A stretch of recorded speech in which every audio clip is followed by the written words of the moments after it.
Welcome to Ops or Die, the podcast for people that know ops isn't sexy until it saves your ass.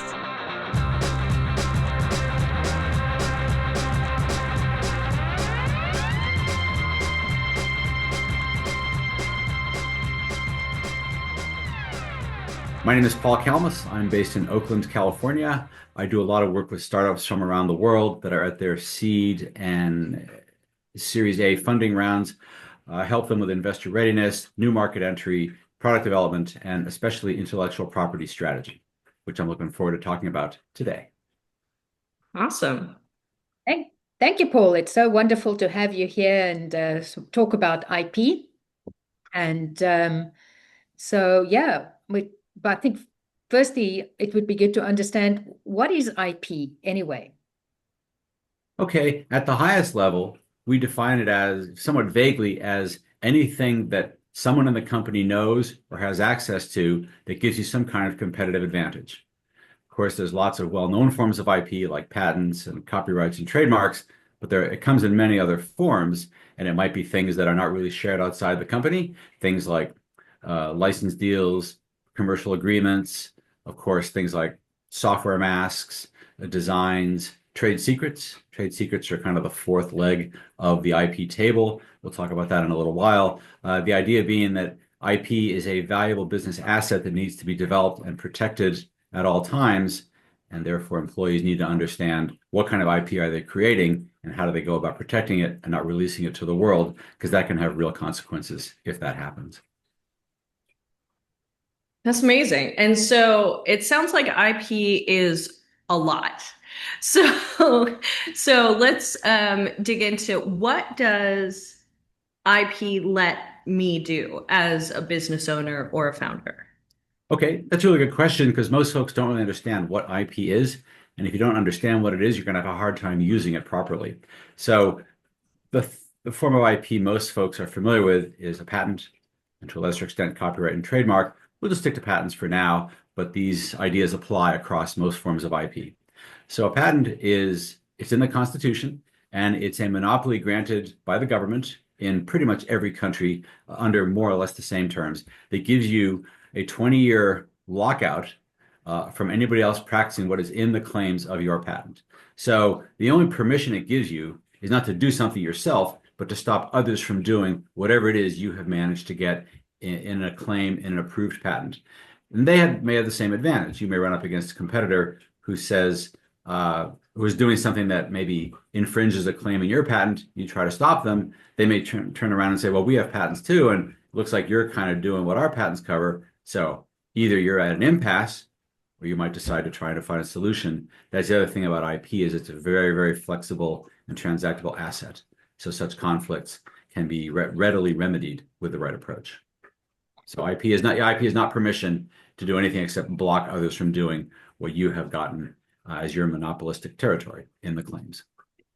So one of the things you mentioned there, and this is just a continuation on that question, especially in our current global climate, one of the things I've heard over and over again in my life is that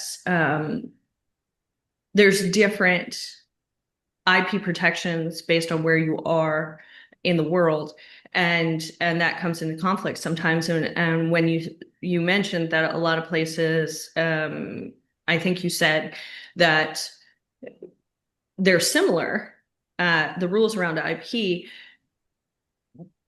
What does that mean in this global climate specifically? Well, I'm not an IP attorney, so if you have specific questions about this, go find there's lots of good patent attorneys everywhere. I work with all sorts of them. So these are questions more easily answered in the legal sense.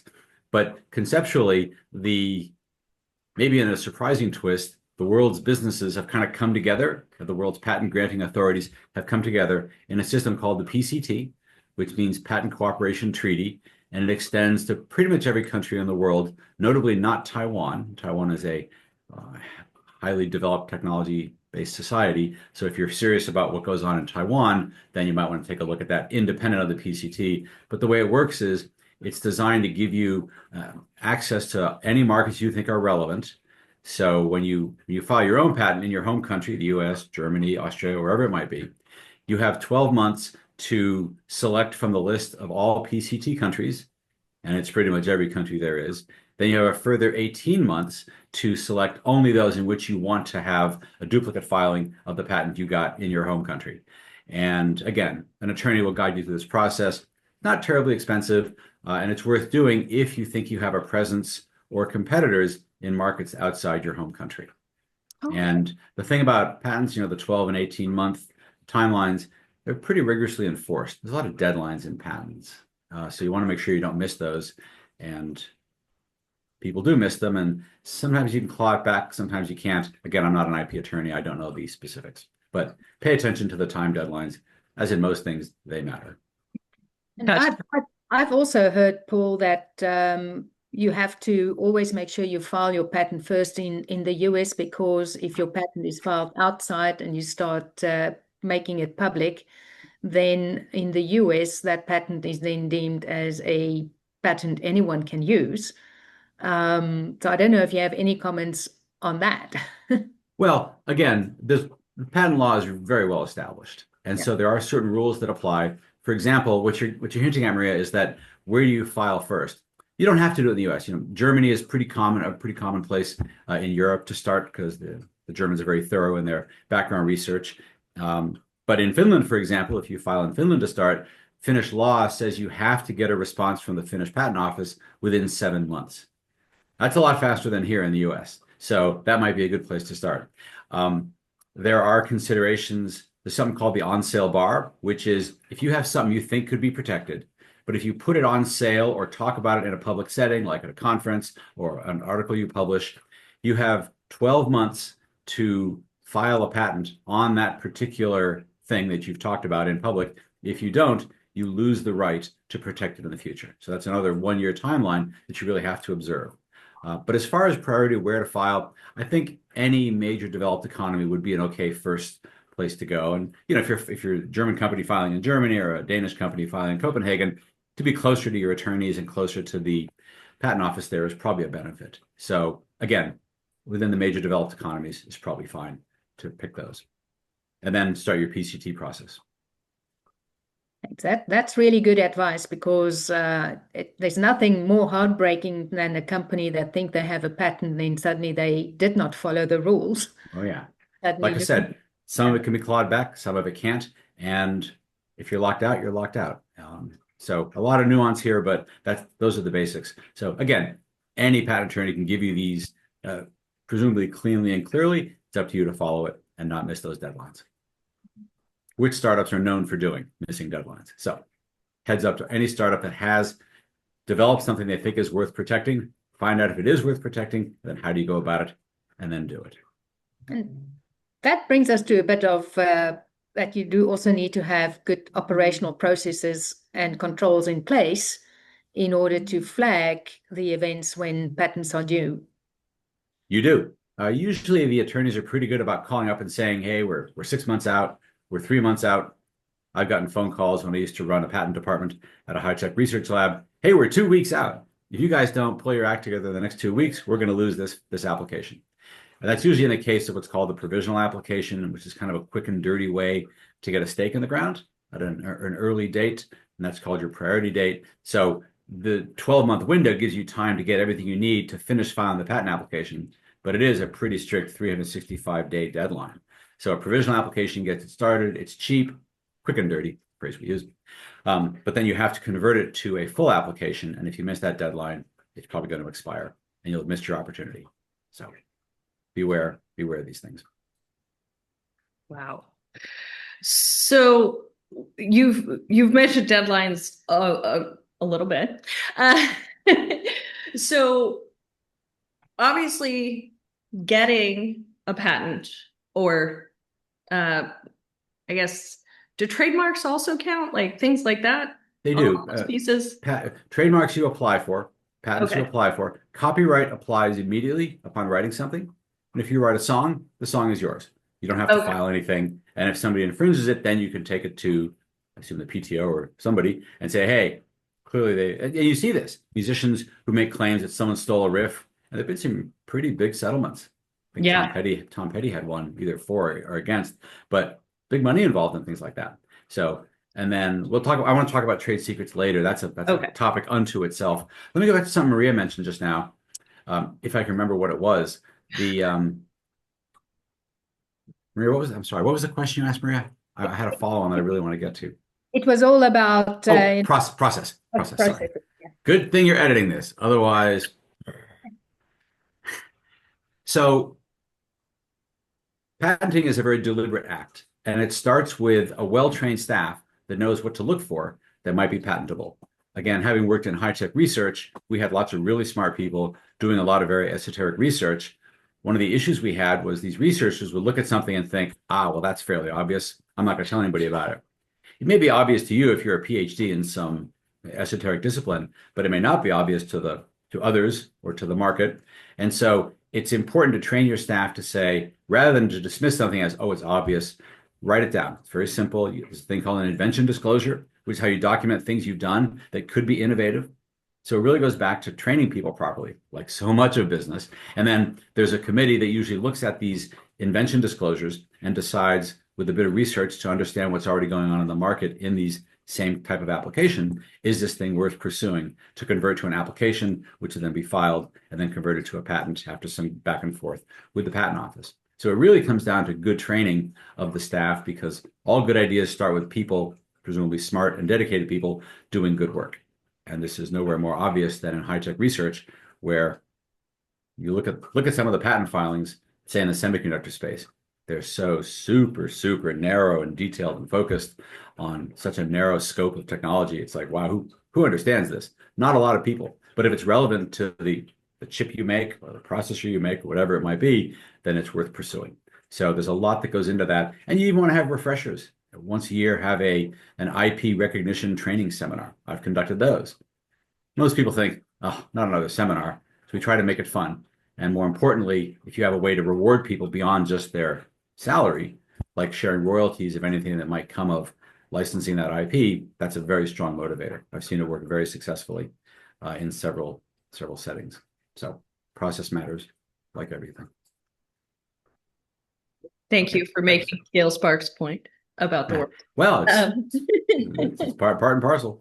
Process does matter. So you kind of started there on, so what are the ways that intellectual property, trademark, all the things, patents, trade secrets, all of those things, what are the ways it can be used in business?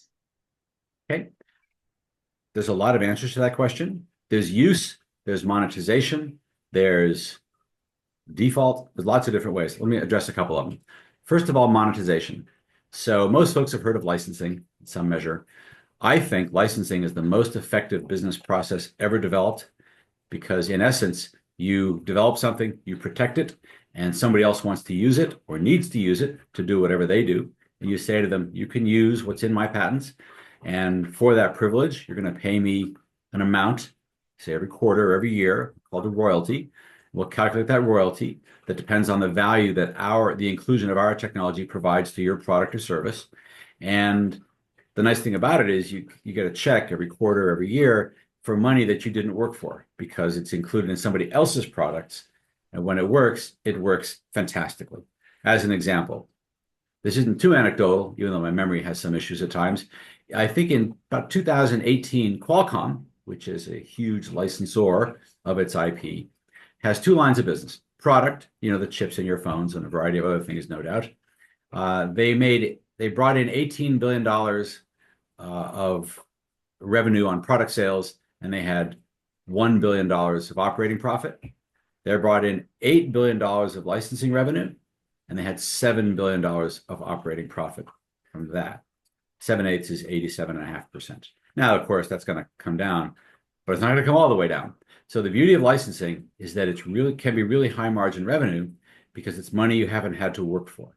You do the work up front to create the IP that is then licensed, but when it works spectacularly. Look at other big licensing companies. But the most notable example would be Microsoft. Microsoft is in essence, in many ways, a licensing company.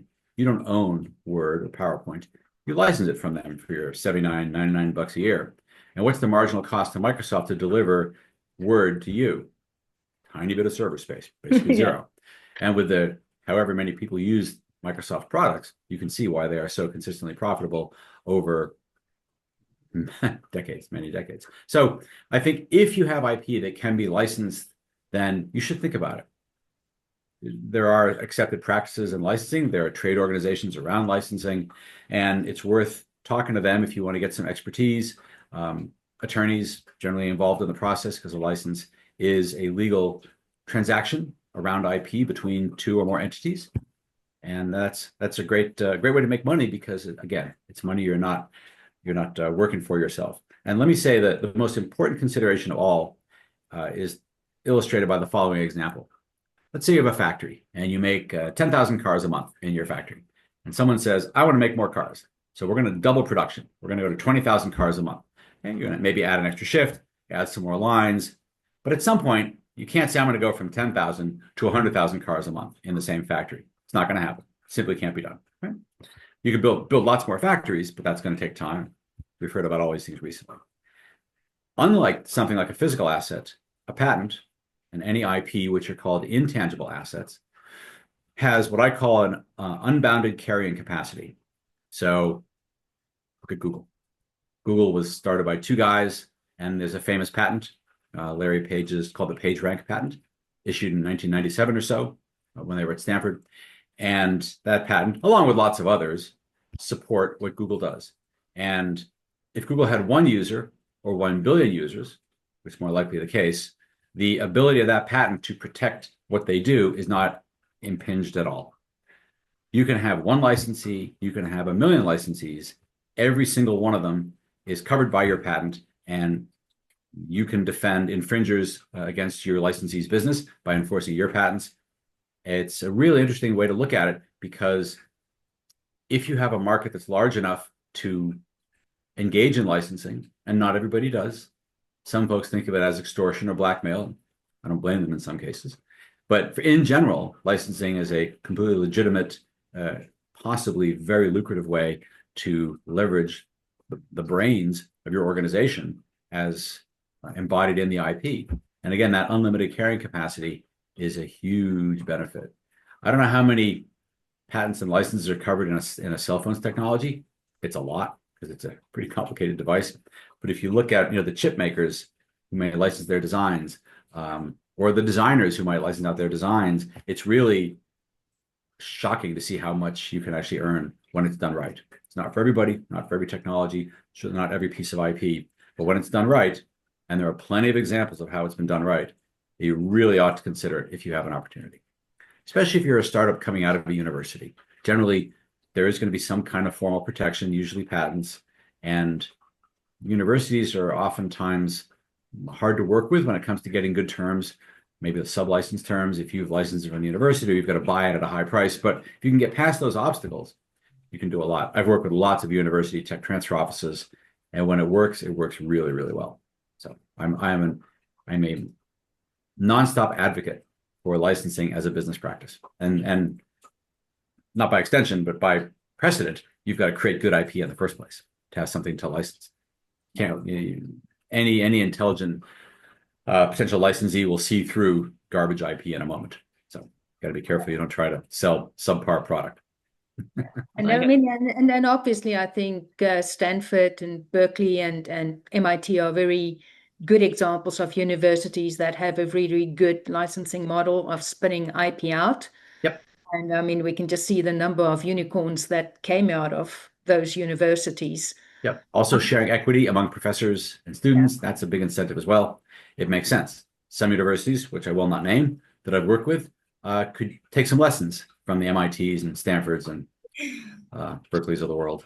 You and me both can name a number there, but yeah, I remember those Qualcomm, Nokia licensing expensive lawsuits quite well. Yeah, it's expensive. Lawsuits are expensive. We talk about, so Katie, I'll get to the next issue, which is assertion and defense. But for example, when Nokia sold their handset business, I believe to Microsoft, they kept all their IP. Now, Nokia is a huge IP house. The Finns really understand the value of good IP. And I don't know what the numbers are, but I'm guessing they're pretty solid. I don't know. I'd be curious to find out. But at any rate, understand that intangible and tangible assets could be two very different things. So there's sort of a positive way of getting your IP out there, which is licensing to other people's benefit, even if they don't see it that way. There's also assertion and defense. You may find that somebody is infringing what's in your patents, or someone may think you're infringing their patents. So you get a letter saying, we think you're infringing, and they might say, we want you to take a license. They might say, we want you to stop doing it. We would say, if you don't, we're going to sue you. And then it can get ugly, and it always gets expensive. But IP is one of those assets that can be used to protect market space. We talk about a ring fence around a technology. That's patents that, again, don't protect what you make necessarily, but they make sure that others can't do what you have put in your patent, which presumably your product does do. So there's a lot of ways you can go about creating defenses for your company's products, and of course your market share. But you have to be careful that others aren't doing the exact same thing. Although there are examples, used to be in the LED lighting industry, and there's a gigantic cross license at several levels, which is where 30 or 40 companies contribute IP and draw on that IP to be able to do what they do. Kind of a truce. Call it a business truce, where companies that have IP that matters to other companies in their space, they license it out, they figure out the balance of payments. Is it zero? Does one get more than the other? Which way does it flow? But if you look in the LED industry, which I was in 20 years ago, there was a very big cross license at the sort of the semiconductor level, at the formation of the LED level. That was every major company and most minor companies had some stake in it. That was great. I mean, that's an example of business cooperation you don't often see. And if you choose not to be part of it, it's going to be hard to develop technology that does not infringe all the big players have been in the space for a while. So some folks think paying a royalty is simply, a dent in their profit margins, but better to have a smaller profit margin than to be put out of business by a lawsuit that shuts you down because you refuse to play by the rules. So. Yeah, no, that makes sense. And it sounds like IP is very useful in a lot of ways. And just to go back to one point, I did look it up very quickly. There's 250,000 patents involved in a smartphone. Wow. I believe it. Absolutely believe it. The complexity, I bet on the processors alone, there's 50,000. I mean, it's so high tech. People have no idea. I remember life before the cell phone, and to see how far things have come, it's just like, wow, people are so smart when they put their minds to it. And patents are one way that's expressed. 250,000, no doubt. Yeah. No doubt at all. So as far as other ways to monetize IP, we've talked mostly about patents. You can license a trade secret. Let me talk about what a trade secret is first and foremost. First of all. So a trade secret is just that. It's a secret about something you do that you don't want anyone to know except those in your company who need to use it to make whatever they make. Could be the formula for fried chicken. Could be the formula for a sugared drink. Obviously, KFC and Coca-Cola are those two very famous examples of, I can't imagine no one outside the core group knows, but at any rate, they've managed to keep it pretty well secret, and they've created some pretty substantial wealth over the years, however healthy that consuming that stuff might be. So you might want to edit that out. And I think the key to a trade secret is good training of your staff. Trade secrets, when I worked at this high-tech research lab, we had a lot of really smart researchers, but a lot of them had colleagues in other institutions outside where we worked. And so because they had come from a collaborative academic environment, we often had issues with asking questions about things that probably shouldn't be asked the way they were because they might reveal something we're working on, and management didn't want that to happen, understandably. So I would do reminders to people, don't send out any emails with technical content or questions without running it by us first. And that takes a lot of repetition to get people to do it because they're just doing their daily work. They don't want more things to think about. So trade secrets, the nice thing about them is they're free. There's nothing to file on. The issue is that if you give it away, it's out there somehow by whatever means, inadvertent or intentional, it's out. And it's going to be hard to call it back. In this day and age, it's impossible to call it back. And so if you have a technology platform that could rely on trade secrets, understand what they're going to look like for you, how do you document them? How do you capture them and document them? How do you train your staff to treat them properly? And if someone says, I really want to manufacture what you manufacture, if there's trade secrets involved, you have to make sure they don't give it away either. There are issues, of course, when you outsource manufacturing, IP creep, when you have to convey maybe some manufacturing secrets or at least know-how to a third party in another country that you may or may not have full control and insight into their activities. So there's a risk there. So you got to make sure you're not taking undue risk. So maybe a mix of formal protection by patents, trade secrets, keep it a secret, and then maybe some publication. Because if you publish something, theoretically, that makes it impossible for anybody else to protect in a patent because you've made it public knowledge. And lots of arguments over that too. But that's another way to go. The three main pillars of IP are formal protection, trade secrets, and publication, which again makes it available to everybody, but as a consequence, neither you nor anybody else can claim it as a patentable item. And from that perspective, it's also good because I can remember when I was working at some companies and we had a very specific new launch coming up, which is very strategic. We only had a core team sign additional NDAs in the contracts specific to that project. And I know companies like Apple, whenever they do new launches of something, there isn't in the core team, which basically have to go through additional contractual agreements in order to help prevent or limit the risk for leaks into the industry. And those normally come with severe penalties if that employee breaches that agreement. So again, from an operations perspective, you do need to keep track of all these different legal contracts. Your lawyers will likely not do it, but it is an additional aspect of where do you document these things, where do you keep track of who it is, when do you keep track of when it's expiring. Obviously, once it's public, then those NDAs are no longer valid. Yeah, I mean, you got to have an IP strategy behind any work that you do. A lot of people have big portfolios that they spend a lot of money on. Patents are not cheap to maintain. In the US, you pay about every 4 years an increasing fee. You got 3 sets of fees over the lifespan of a patent. Other countries can be every year and maybe not as much, but it really adds up if you have a large group of patents around the world. And if you're paying all this money and not getting any real value from it, is that really worth doing? I talked to a guy just last week who runs a company. They do IP audits, part of which is looking at the effectiveness and the usefulness of their patent portfolios, among other forms of IP. Because a lot of people just get them because they've been told to get them, or it's habit, or whatever the reason is. And sometimes if the products that they cover aren't made anymore, what's the point of paying for a patent that doesn't do anything useful for you? And so that's having a strategy from the very beginning is really helpful, because otherwise you may end up either missing things you should be doing or doing things you don't need to anymore. I've seen lots of expired licenses where the payments keep coming because it's just part of the process. And no one noticed that the term of the license may have expired, or a product changed enough not to be covered by the license, and therefore there's no royalty obligation. And the thing about a royalty is once it's paid, it's pretty much non-refundable. The licensor is not given it back, and they shouldn't. It's both sides bear some responsibility, but really, if you take a license from somebody and it expires and you don't know it's expired, that's kind of on you. Oh, wow. So that brings back to I know Katie's favorite area of tracking expenses and how it's tied into the different legal contracts.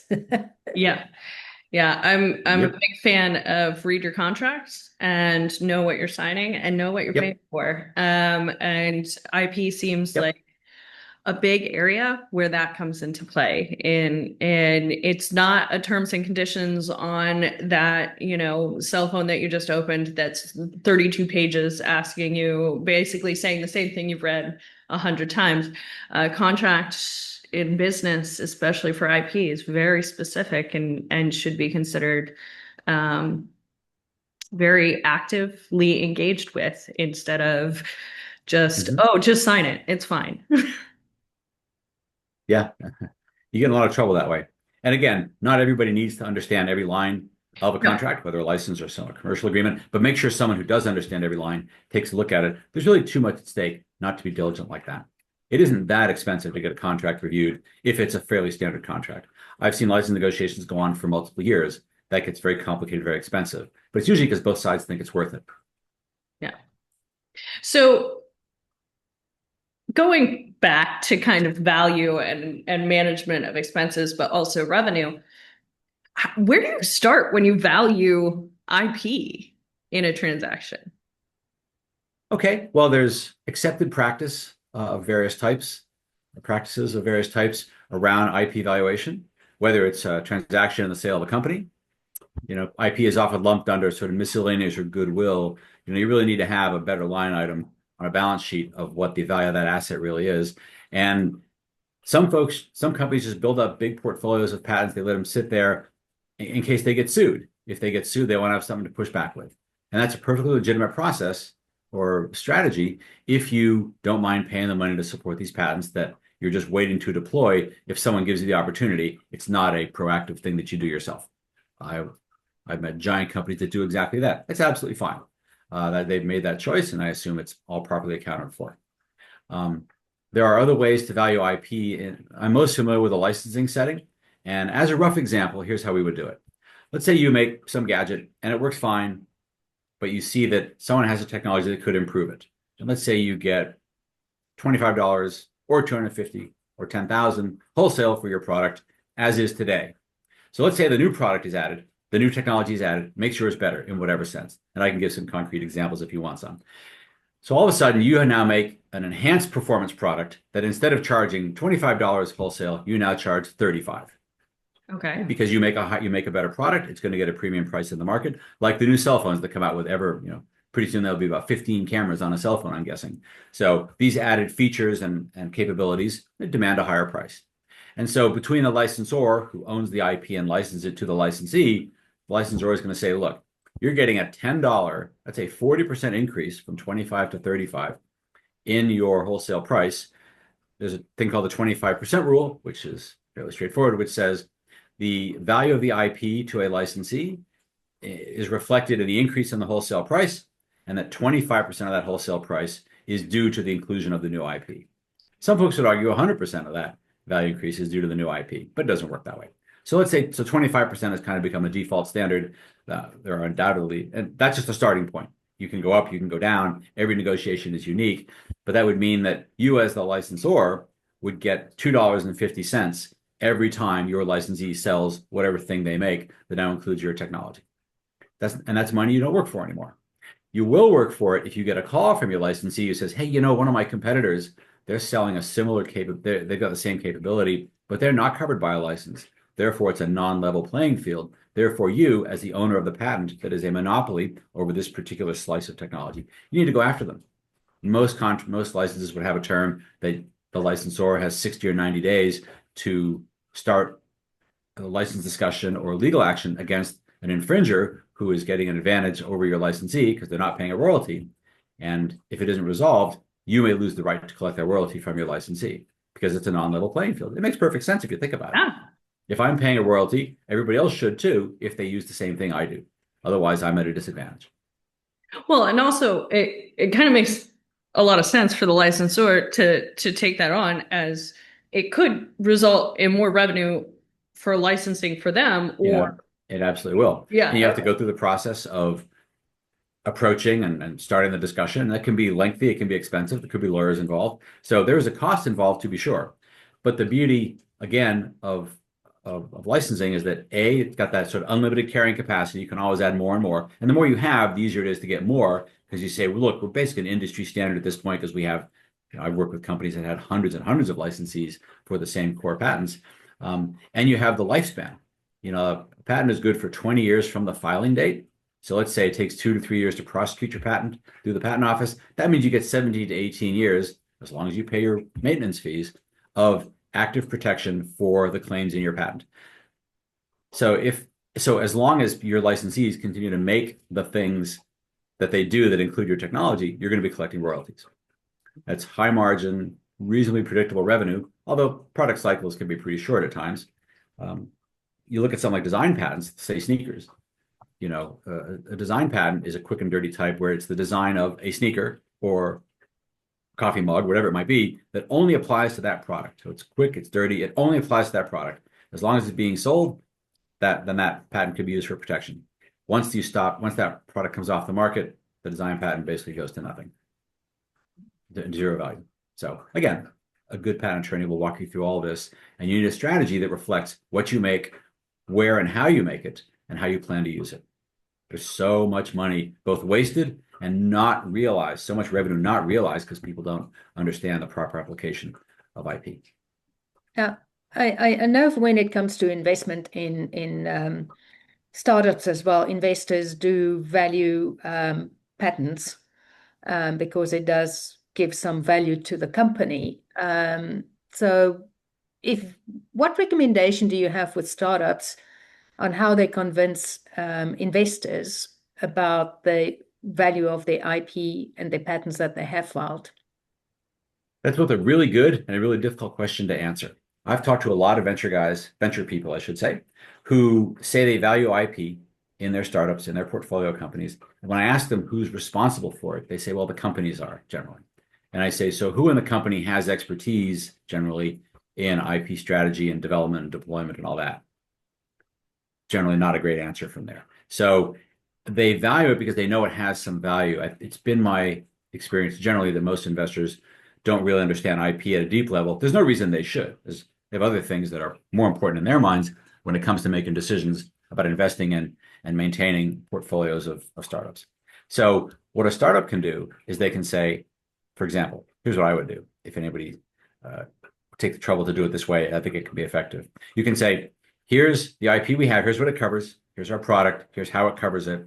Could be narrow, could be broad, could be a few patents, could be a lot of patents. Then you say, here's the competitive landscape. Here's the companies that also do what we do. There's always somebody doing what you do. And you might say, here's a look at their patent portfolios that apply to their versions of the products that we make. Maybe you've got a cross license. Maybe you see some infringement that you haven't acted on yet, but you know it's there. And so you say to an investor, we can't control everything that goes on outside our company, but we do a pretty good job by creating our own IP and by keeping track of other IP that's created by our competitors. We look at M&A activity and how that might change. You know, if a big company acquires one of your competitors, and if there's an issue around maybe IP infringement, that one or both of you is infringing the other's IP, the big new company might say, you know what, we're going to go after you because we can. We have a legal department. We don't like people infringing what is now our company, our IP, because IP is a transactable asset like any other, and they're going to come after you. Then all of a sudden you're getting sued by a big company. Then what do you do? I've seen that many times. And big companies have an unfair advantage. They can kill a startup just through time and legal processes, you know, discovery and who knows what. But they may not be in the right, but if they have the time and the money and the resources, they're going to end up on coming out ahead. So there's a lot of ways you can try to position your company and its IP in the proper light. I think the most important thing to convince an investor is that you understand why your IP matters, how you build it, how you protect it, how you keep an eye on what's going on in the market that might affect your IP, and what do you decide to do about it. Here's a good example. So I was contacted by a group out of Taiwan one time, and they said, we have a guy who's got a nice core set of patents, about 60, that apply to a very well-known technology. We'd like to talk to you about it. This was a few years ago. And they actually flew to San Francisco airport overnight from Taiwan, spent the day in San Francisco airport and flew home. What they had was patents that cover the USB-C connector, the one that's oval, it goes in either way. And I said, and they brought the inventor who didn't speak any English, so it's all translated. But this is the guy who invented the USB-C connector. I said, oh, okay, well, that's interesting. That's a fairly ubiquitous device nowadays. I think the old asymmetrical one is long gone by now.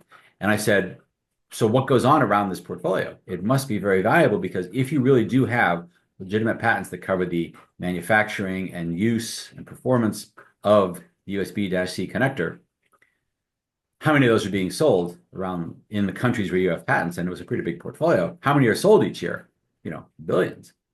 And if you collect a penny on each one, that's not a lot per unit. That's an awful lot over a year's worth of sales of the USB-C connector. And so these guys said, oh, we kind of figured that, but we don't know much about IP. I said, well, here's how you look at it. And you might not work with me. It's too big a job for a solo practitioner to take on, but you go there's plenty of firms called NPEs, non-practicing entities, patent trolls, or a big law firm. You can go to a big law firm and say, look, we have great IP. Anybody who makes USB-C is infringing on us. Therefore, we want to start collecting. And we go after the big guys first. And a big law firm often might say that looks great. That's a hell of an opportunity because they're going to take a big chunk of the winnings. So they left and we had a bit of back and forth. I never heard from them again. I haven't seen anything about it, but that's an opportunity that would make the average licensing person just, salivate at the the opportunity to have a core technology to today's world, the USB-C connector, and to enforce it when it was at the moment, as far as I understood, completely unenforced. And I said, you guys, at some point, you're going to lose the right to enforce it. If you wait too long, I think there are issues around just waiting and waiting for market to grow, and then all of a sudden spring up and say, hey, look what we've got. Everybody out there owes us, a dime per unit. That's something that costs 30 cents. And that's going to put people out of business. That's going to cause a great deal of havoc. So I told them now is the best time to act was when these patents were issued. The next best time is today. I hope they do something productive with it. So I have to say, to give the guy credit. This one guy apparently had written all these patents and gotten them issued in a whole variety of countries. So that was quite something. That's a good example of undeployed IP and possibly a lot of money being left on the table. Yeah. And you could just sell the portfolio as a whole and let somebody else pursue it. Take your 100 million and be happy with that. And I know, Paul, when you start looking at, founders of early stage, growth stage companies, pre-seed through Series A, there's so much that they have to think of. What are some of the recommendations you would give them around a patent strategy when they start off? Because they have so many moving parts and things that's important. And when would it be too long to wait to start paying attention to the patent portfolio, and when is not too soon to start? Yep. Again, good questions. Every startup is different, but safe to say, the longer you wait, the harder it gets, the more expensive it's going to get, and the more issues you may have with what I mentioned before, that 1-year timeline called the on-sale bar. But also, the more you make something and don't protect it, others in the market might see it. They can protect it too. If you offer something on the market that you haven't protected, if someone sees it and they realize you haven't patented whatever you got in there, they can get a patent themselves. You may have brought it to market, but if you don't protect it, maybe somebody else can snatch it right off from underneath you. And so I think if you have, again, this is where the judgment call is going to be different for every company. If you're a startup with good IP, again, there's often a university involved. Talk to the tech transfer folks. They should have some idea of what the value of this thing might be, because they would have done background research called prior art research and possibly freedom to operate around any piece of IP that they issue and license it to the company. So that's one way to figure out how viable might this be as a licensable or assertable piece of IP. And that comes very early on. I think, again, if you think you have IP that's worth protecting and worth talking about with an investor, the sooner you at least educate yourself about what your options are, the better. The startups are notoriously short of cash, and most lawyers don't like to be paid, in equity or over time. So you got to commit if you believe you have IP that's worth protecting, you've got to have a budget, you've got to have a strategy, you've got to have the wherewithal and the bandwidth to take it on and keep going. Because again, you file a provisional, and all of a sudden 50 weeks fly by, and the lawyer is calling in a panic. We got 2 weeks left to finish this. Can you guys do it? Because they can't do it. So you really got to be careful. You don't either bite off more than you can chew, or you don't pick up the things you really need to get going with and run out of time in the process. So I wish you could probably write a little handbook. Here's all the things you need to think about when it comes to IP in startup settings. And then you got to convince an investor that you've made good choices, that the IP you provide to protect your product or service is actually legitimate. It will give you a solid enough bulwark against competitors, and then maybe someday it will increase the valuation of your company. So if and when you get acquired, the more likely outcome. Or in bankruptcy, when you have IP you can sell, there's an entire industry around selling IP from bankrupt companies of all sorts, not just startups, then you have an asset worth talking about. But for sure, if you don't know anything about it, you'll have nothing to talk about, and somebody else could seize the opportunity themselves. And it certainly happens. Yeah, I think you opened up perfectly to our next question. How do you convince an investor that your IP matters, that it is that bulwark, that protective service, that possible licensing and profit center? How do you make that clear to them? What do you need to provide to an investor to really draw that out? Well, for those investors that have the patience to sit through, a walkthrough of a patent portfolio, first thing you look at is the claims, and maybe even the firm that did it for you. You might have a boutique patent law firm that does this. with attorneys who are really and specialists who really get what you're working on. And so you can say, look, we went to the best of the best. We paid top dollar, but we know that the work they've done has given us clear claims, good, clean claims that we can assert because we've done our homework. Then you can talk about, here's the landscape of others who have IP in our space. And most importantly, here's the products we sell. And so let's say your patents are attached to products that sell $10 million worth a year. And so you can say, if the patents went away, these products would be vulnerable to all sorts of incursion by competitors. So this portfolio protects a $10 million sales product line with sales of 10 million. So we think it has a nominal value, at least of a few million, because if you took them away, most of that value would disappear by virtue of not being able to protect the products. You could look at your competitors and say, look, like the USB-C guys, how many of those connectors does Samsung sell in a year? Every phone out there, except maybe an iPhone, has that connector. So you might say, how many phones need that connector? So everybody who sells either a phone that needs the connector, and that patent portfolio may have included, the connection side, not just the plug. You could say, we haven't deployed this yet, but clearly a great market that we've identified and have created a patent pool or a patent portfolio around it. We can go after it. So this is worth more than we're able to realize because we are not a patent shop. We are a technology company that does whatever it does. And you can have a discussion about maybe we could bring in another resource who specializes in enforcing IP that goes otherwise unrealized. If you look at the biotech space, biotech and pharma, you'll find that IP plays a huge role from the very first because these molecules, these chemicals are very expensive. They're very complicated. They take years to put together. But if they're big, if it's the next Ozempic or whatever, then it could be a huge blockbuster that makes it all worthwhile. By way of example, I can say I used to work near Amgen in Southern California, and I once met the Amgen licensing group. They had one person who licensed IP out and 40 who brought it in. And I was just astonished. 40 to 1. And that was back then. I have no idea what it is now. I'm guessing it's not that different because the things that Amgen makes need IP from a lot of different places. How you sort that out, I have no idea. But the people, they're like, yeah, they're all like, chemistry and biology PhDs and chemistry majors and all this. But that's what they had to do. The modern technology in so many ways, whether pharma or devices or materials, are so complicated, you've got to draw on lots of other expertise. And oftentimes, formal IP, patents mostly, are the pieces you move around on the table to try to make something that actually fits together and works. So again, if you're in a startup that has IP, either exists or could be created, that you think has value, go about it the right way, educate yourself, talk to people who know what they're doing, and then when it comes time to talk to investors, lay out for them why you did what you did, how it stacks up against the competitors, how you're going to be diligent about tracking competitive activity, as well as continuing to develop your own portfolio. And most investors should be at least okay with it. They may not dig too deeply. They're probably more interested in financials and team and competitive activity than patents per se. But I think you have a much stronger leg to stand on because if you explain, we think we could license this out and here's why we think that because we know how things like that work. That's really nice revenue coming in and goes more or less straight to your bottom line once you've amortized the cost of getting the patents and the license struck. And just so I'm clear, I remember you saying at one point we were having a conversation, not being recorded, is that patents build on each other, right? So your IP doesn't have to be something mind-blowing. Oh no, totally tiny different. marginal improvements are good too.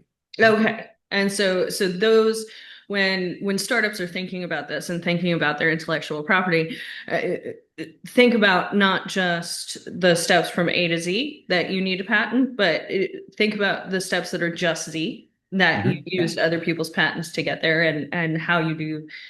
That's still IP. That's still a piece that you can monetize, you can count as an asset, and on all of the things we've talked about.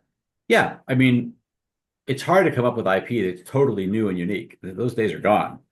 Thomas Edison has the first light bulb patent, but not anymore. You're not going to do that anymore. And so, yes, even tiny incremental innovations will count. The whole point of a patent is to demonstrate to the patent office, we've created something innovative, something that builds on work done before, whether by us or by others, as far back as it needs to go.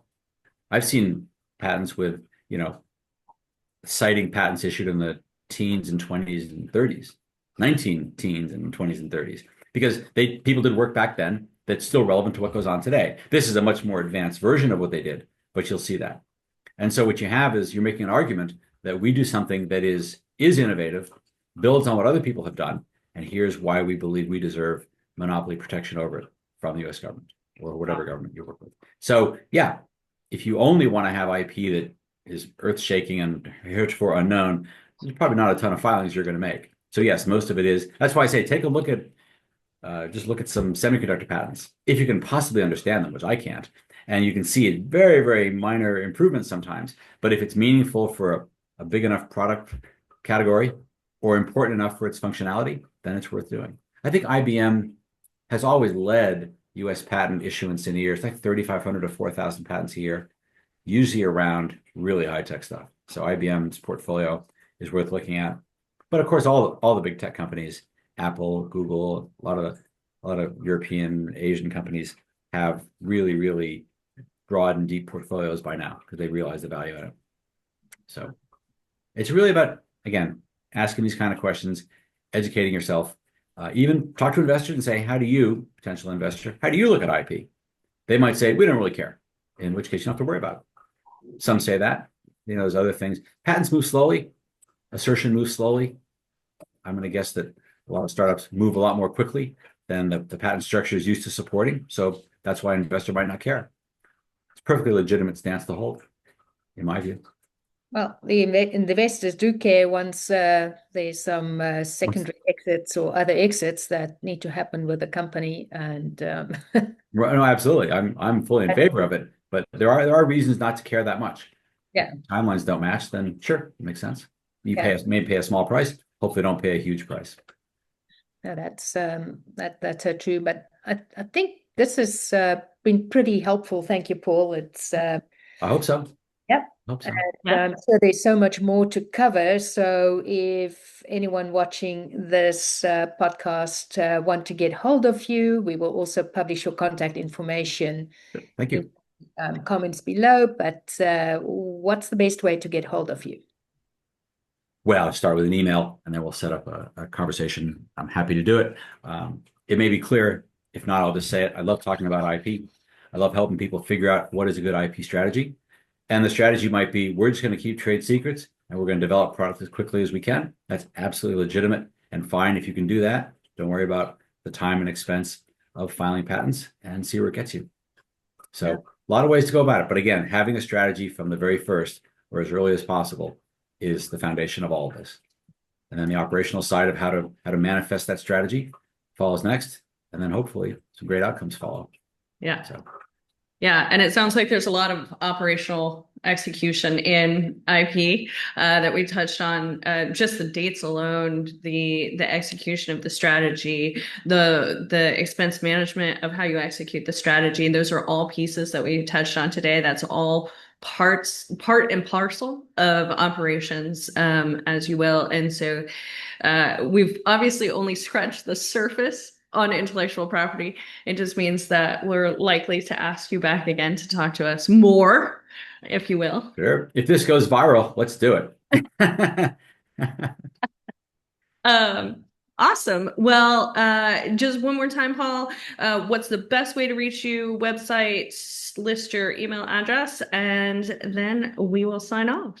All right. Well, I'd say the email, go through you guys, since this is my outlet. So you know how to contact me. If anyone wants to know about IP, say, hey, who was that guy talking about IP? I want to talk to him. Happy to talk, give you a half hour, give you an hour for free just to get you started. I've had people take advantage of that offer, but that's okay. Maybe their IP karma will diminish as a result. But no, I love teaching people about how IP really works, how it can work for them. And I'm more than happy to engage. So if anyone's interested, you know how to reach me, and I'll look forward to that.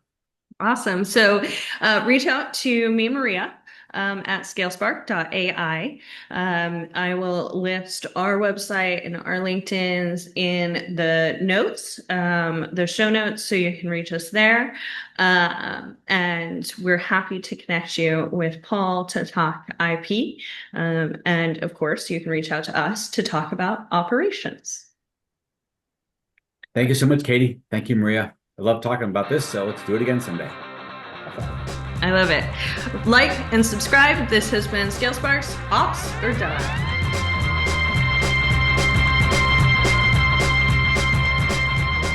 Thanks for listening to Ops or Die, the podcast for all things business operations, with your hosts, Maria PNR and Katie Whitcraft. Our theme music, composed by Min Tran, and editing services provided by Troubleshoot Productions. For more information on how to make your operations smart ops, visit www.scalespark.ai.